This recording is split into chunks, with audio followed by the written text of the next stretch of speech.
Dr. King said this: our goal is to create the beloved community.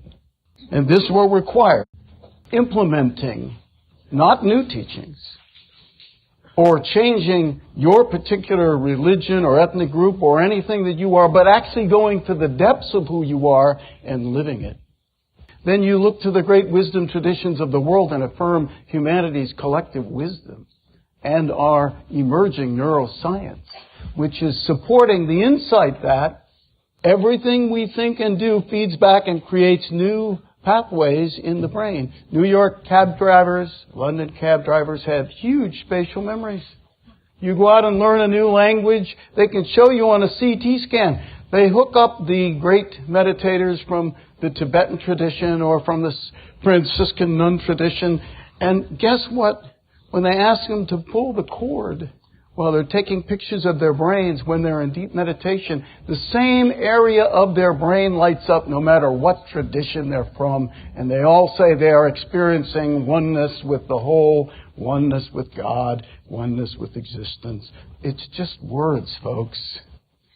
There's no reason to go to holy war over our words and our metaphors. The key is to get to your own peace. Get to your own peak experience, your own experience of oneness as a meditative practice, so that you're living in that space much of the time. And then out of that arises compassion.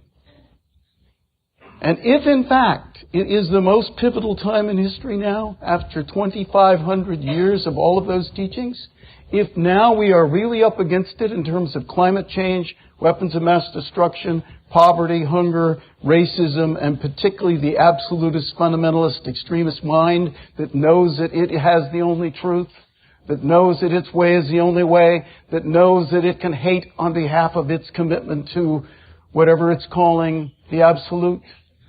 I'm just telling you, everybody else who is a decent human being, a person of goodwill, who honors people across races and creeds, needs to stand up in your life.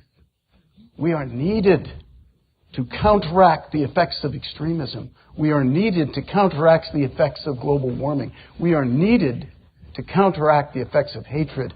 We are needed. In 1965, they did a poll in the United States about who was the most hated person. The most hated person by the largest number of people in the United States in 1965 was Dr. Martin Luther King. If you don't think transformation is possible, look around. Go visit the monument on the Washington Mall right next to Lincoln, Dr. Martin Luther King. And look what Dr. King did in his life to go from the most hated, most feared, to being now affirmed as the greatest prophet of the 20th century and one of the most beloved figures in our culture across all races, ethnicities. Dr. King said this: our goal, the goal of people on the planet, is to create the beloved community. And this will require, now listen carefully, because this is the revolution of the Spirit. This is what he's talking about. And this will require an inner change in the quality of our soul and an outer change in the quantity of our compassionate action.